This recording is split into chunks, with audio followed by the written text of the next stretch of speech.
What's cracking? Today on Big Builds, we're gonna be working on the Dodge Challenger police car. Check it out. I got the subframe in this box here. I haven't opened it yet, so I don't know what it actually looks like. Hopefully it's not damaged. Let's get it out and take a look.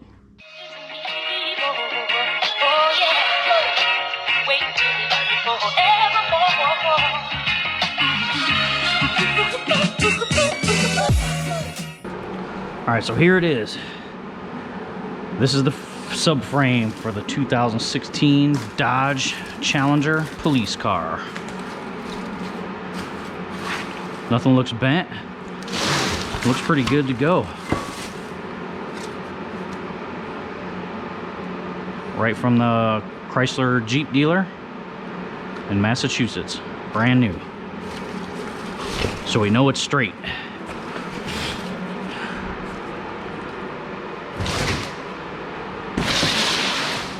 That's good kindling for the wood burner.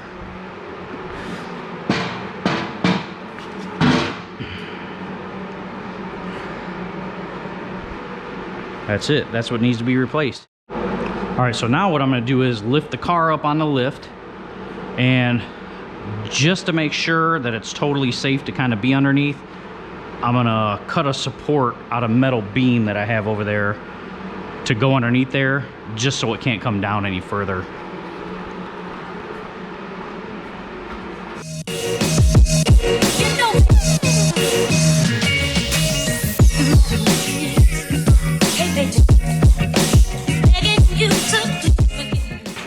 I don't know if you can see, it's got that locking mechanism in there that locks when it's up. So you just kind of bump it down into there until it locks all the way. Boom, that's locked. And what I'm gonna do is, I'm gonna cut some pieces of metal tubing that go up in here and support this while it's up. And then when I take it down, I can just lift it up more and pop them out, just to be totally safe when I'm working under this thing. What I decided to do before I lifted it all the way up and kind of propped it up in there and started getting under there is to take the rims off so I can access everything inside of there. So let's get that done.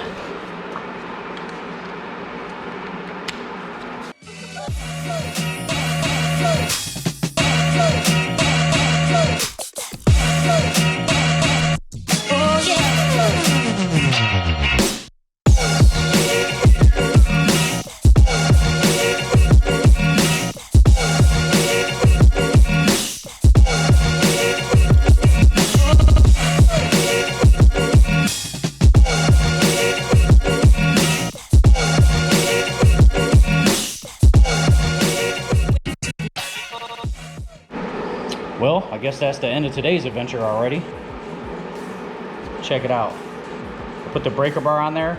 That lug nut is on there so tight, it literally snapped the adapter off on those lug nuts. So let me see if I can figure something else out. If not, that may be it for today. Or we may just lift it up with the rims on it for now. See what happens. All right, so I guess today is gonna be exploratory day. Because I had a makeshift breaker bar right here, and I put it on this ratchet, this socket, and it was about to break this. So these lugs, what I'm gonna have to do later is heat them up with my oxyacetylene torch, get them real hot, and try to get them off of there. Hopefully that'll loosen them up. I don't know why on earth they're on there so tight.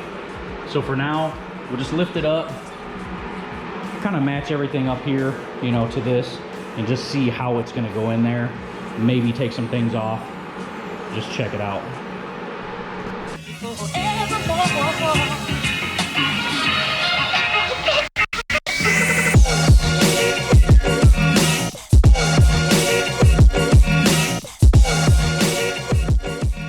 So let's just kind of look under there and see what's what.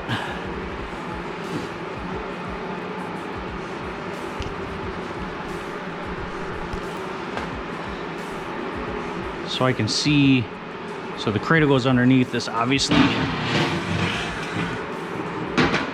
goes like this.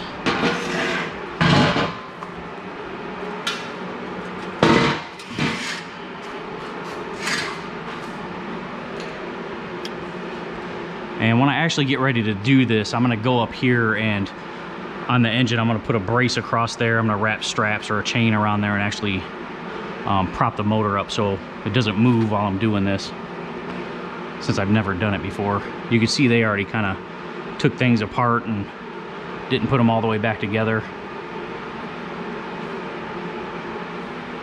But this is definitely the part we needed to fix the car. And it looks like I'm gonna have to drop this, this, and this to get this in there on both sides. Which isn't a big deal. I mean, it's gonna be a little bit of time, but that's about it. Definitely gotta order the support bracket here, get that taken out. And then this right here, the flywheel cover, inspection plate, I'm gonna 3D print that. I'm actually gonna measure that and 3D print it because I can't find it for sale anywhere.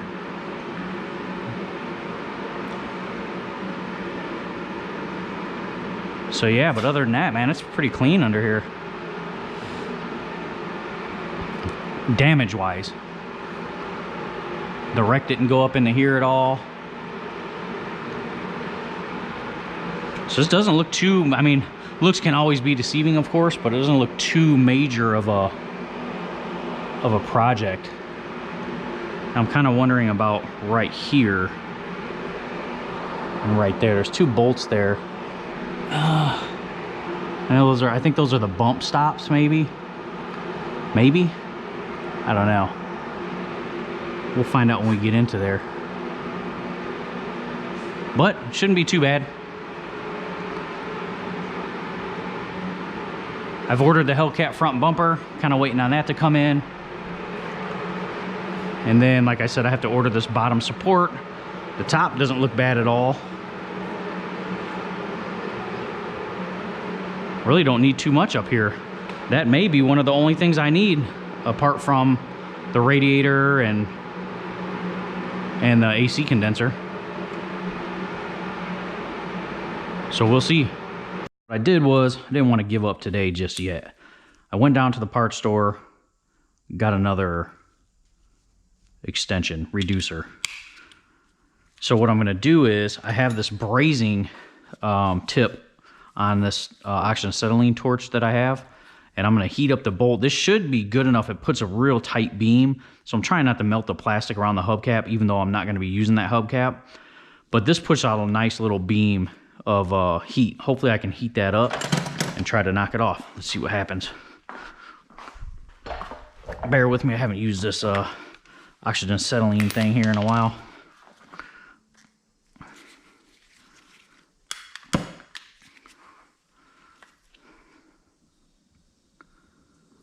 So right there, that should be a nice tight little beam.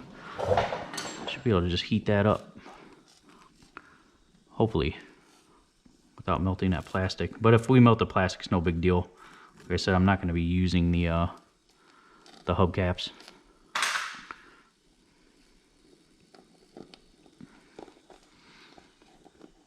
This should break it loose, I hope.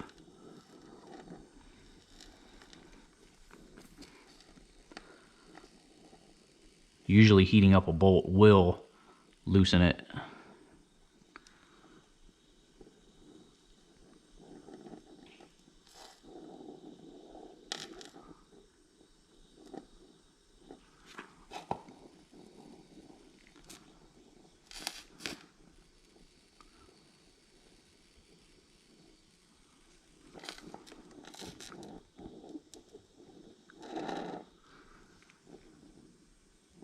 Trying to avoid catching that plastic on fire, but let's see if I hit it real quick, what happens.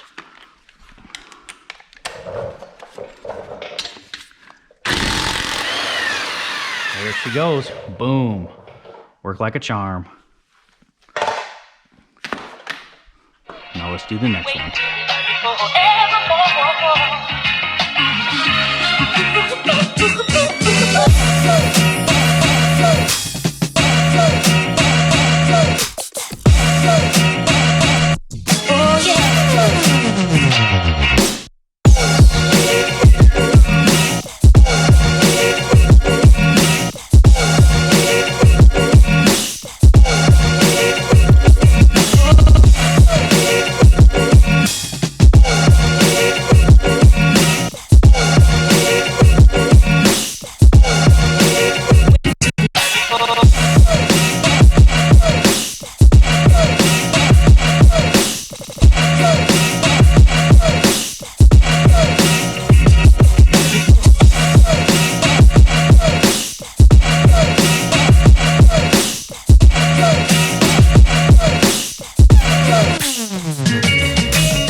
have it. If you ever can't get rims off of a car, lug nuts, or any bolt for that matter, that's a good little trick. You heat it up. It doesn't even have to be oxygen acetylene torch. You can use like butane torch or whatever. Just get it warm, spin it off of there. It loosens the metal up, kind of softens it, spins it right off of there.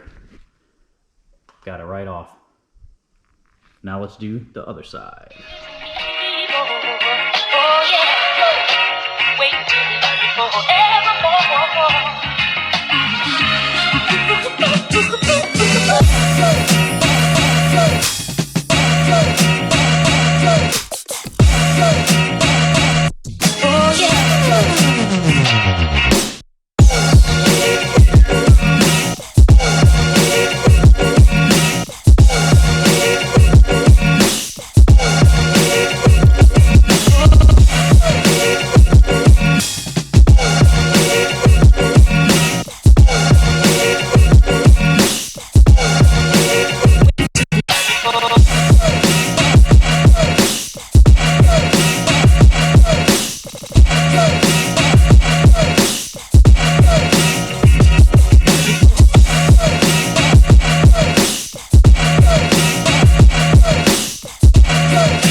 There you have it. Got both those rims off, got all those lugs off. Just a little bit of heat and the torque wrench came right off.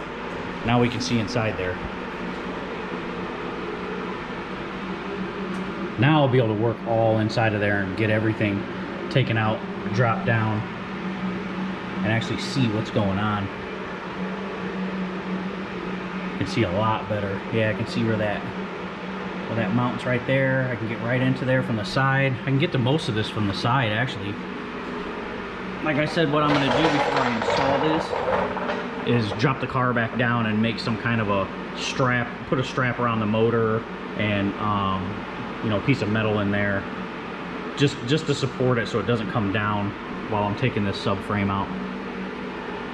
I don't know if the motor actually mounts to the subframe on this. I would imagine, because it bolts to there and it bolts to there, and then the motor is back up in there. So even if it doesn't, just to be safe, I can't see the motor mount. Well, yeah, I can. I think I do see the motor mount right there. So I think it maybe does connect to that. So like I said, I'll strap it up and then start taking it out.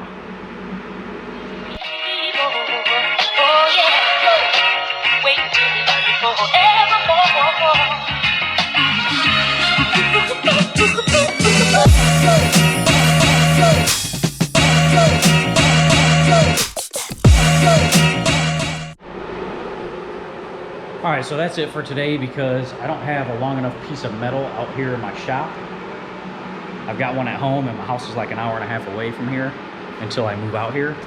So essentially what I want to do is, I'm going to have to get a piece of metal from here to here, but what I'm going to have to do is like weld another piece underneath it on this side here, like a block, and this side here, to raise it up over the motor. And then I'll have it up in here, and I'll actually strap it up, lift it up, and hold it while I take everything apart.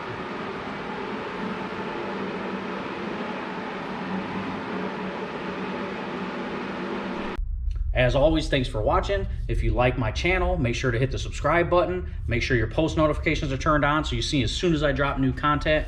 I love hearing from you guys. Leave comments in the comments below, suggestions. I love hearing the suggestions that you guys give me.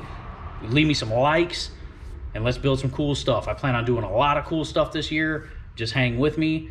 I want to do kind of like my rat rod build, where I graft an old school body onto a new school chassis. So we'll see how that goes this year, and we'll build some cool stuff.